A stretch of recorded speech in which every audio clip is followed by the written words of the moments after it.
শুভ সকাল আমার প্রিয় বন্ধুরা। আশা করছি তোমরা যে যেখানে আছো সকলে ভালো আছো এবং সুস্থ আছো। নদিয়া জেলার ছোট্ট একটি গ্রাম থেকে আমি অনিতা তোমাদের সকলকে জানাই আমার ব্লগ চ্যানেলে অনেক অনেক স্বাগত আর অনেক অনেক ভালোবাসা। তো বন্ধুরা, এখন ঘড়ির কাঁটায় বাজে ওই ঠিক 6:30 মতো। তো আজকের ব্লগটা এখান থেকেই শুরু করছি। প্রথমে আমি ঘুম থেকে উঠে বাসি ঘরটা ঝাড় দিয়ে নিয়েছি, আর উঠোনটা তো একদম পুরো ঝাড় দিয়েছি। তারপরে ঘরটা মুছে নিয়ে উনুনের পাড়টা লেপে নিয়েছি। তো এগুলো তোমাদের সাথে শেয়ার করিনি। তারপরে দেখো আমি থালা বাসনগুলো নিয়ে চলে এসেছি কলপাড়ে। আর প্রত্যেক দিনের মতো ওই তো গামলায় জল ভরে নিয়েছি। আর হাঁড়িটায় কালি ছিল, সেটা আগে একটু ঘষে ধুয়ে নিলাম। তারপরে দেখো থালা বাসনগুলো ভালো করে মেজে নিয়ে এখন হাঁড়িটাকে না বেশ সুন্দর করে মেজে নিচ্ছি। কারণ ওই যে একটু একটু কালি কালি লেগেছিল, সেই জন্যে ওটাকে বালি দিয়ে ভালো করে ঘষে নিচ্ছি। আর কদিন ধরে না বৃষ্টি না মানে একাতরে বৃষ্টি হয়েই যাচ্ছে, মানে কোনো থামাথামির ব্যাপার নেই। মানে ঝিরঝির করে যেন সর্বক্ষণ পড়তেই থাকে। দুদিন আগে তো বেশ রোদ উঠেছিল, তারপরে তো আবার বৃষ্টি শুরু হয়ে গেছে। কালকে রাতে তো মানে কি বলবো তোমাদের, মানে মুষলধারায় বৃষ্টি হচ্ছিল। সকালবেলা উঠে দেখি মানে একদম মানে কাদা কাদা হয়ে গেছে উঠোনে, আর দুই এক জায়গায় জলও ছিল। তো যাই হোক, মানে একটু বেলার দিকে উঠোনটা ঝাড় দিয়ে দিয়েছি আর কি, মানে অনেক পাতা পড়েছিল, সেগুলো পরিষ্কার করলাম। কারণ ওদিকে যদি আরও বেশি বৃষ্টি হয় তখন ওই পাতাগুলো কাদা কাদায় মানে বসে যাবে আর কি। তো সেই জন্য উঠোনটা পরিষ্কার করে নিয়েছি। তো আমার দেখো থালা বাসনগুলো ধুয়ে নিয়েছি। থালা বাসনগুলো ধুয়ে চলে এসেছি ঘরে, কারণ গুড্ডু ঘুমোচ্ছিল, সেই জন্য আমার আর বিছানাটা তোলা হয়নি। তো এখন আমি বিছানাটা তোলার জন্য চলে এসেছি। মশারিটা দেখো গুছিয়ে নিয়েছি, আর এখন জানলাগুলো খুলে দিয়েছি। বালিশ কাঁথা যা ছিল সবগুলো ভাঁজ করে দেখো ওই কোনো দিকে রেখে দিয়েছি। আর এদিকে রেখে দিলে তো গুড্ডু টানাটানি করবে, সেই জন্য আর এদিকে রাখিনি। তো এই গ্রামের বাড়িতে না বৃষ্টি হলে ভীষণ সমস্যা, মানে কতটা যে কষ্ট হয়, মানে যারা একটু গ্রামে বাস করে তারাই বুঝতে পারে যে বৃষ্টি হলে কতটা কষ্ট হয়। মানে এ ঘর থেকে ও ঘরে মানে যাওয়া আসায় ভীষণ অসুবিধে হয়। তারপরে বাইরের দিকে কল, মানে কলে তো যেতেই হবে। সবথেকে বেশি অসুবিধা হচ্ছে গুড্ডুর, কারণ ও তো বাইরে যেতে পারছে না, সারাক্ষণ ঘরের মধ্যে থাকতে হচ্ছে। তো যাই হোক, ওদের বুঝিয়ে সুঝিয়ে আর কি ঘরের মধ্যে রাখতে হচ্ছে।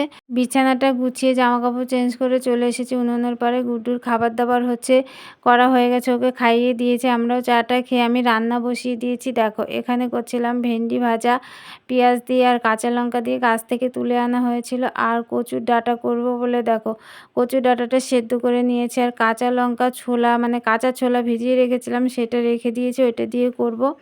আর গুড্ডুর জন্য একটু সোয়াবিনের তরকারি করেছিলাম। তো আজকে আমরা এই রান্নাবান্না করেছি, মানে একটু শুকনো শুকনো খাবার আর কি। তো যাই হোক, আমি আর মা খাবো, তো কোনো অসুবিধা নেই, চলো।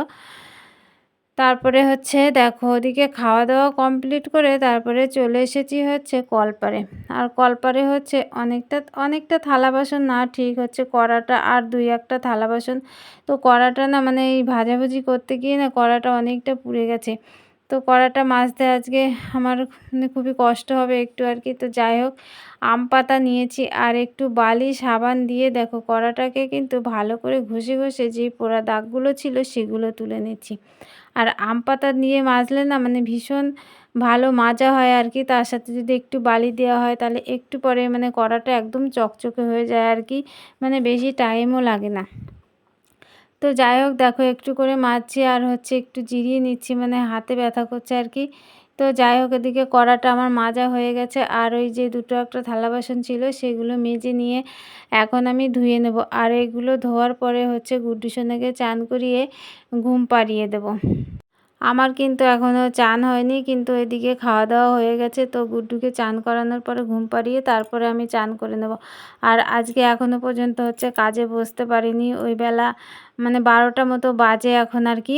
তো এই চান দান করে রেডি হয়ে তারপরে কাজে বসবো, মানে এদিকের কাজগুলো পুরো গুছিয়ে নিয়ে তারপরে একেবারে বসবো, যাতে বারবার মানে ওঠা বসা না করতে হয়। মানে কাজ এদিকে পড়ে থাকে আর ওদিকে বসে থাকলে না মানে মনটা এদিকেই পড়ে থাকে যে এই কাজটা রয়েছে ওই কাজটা রয়েছে।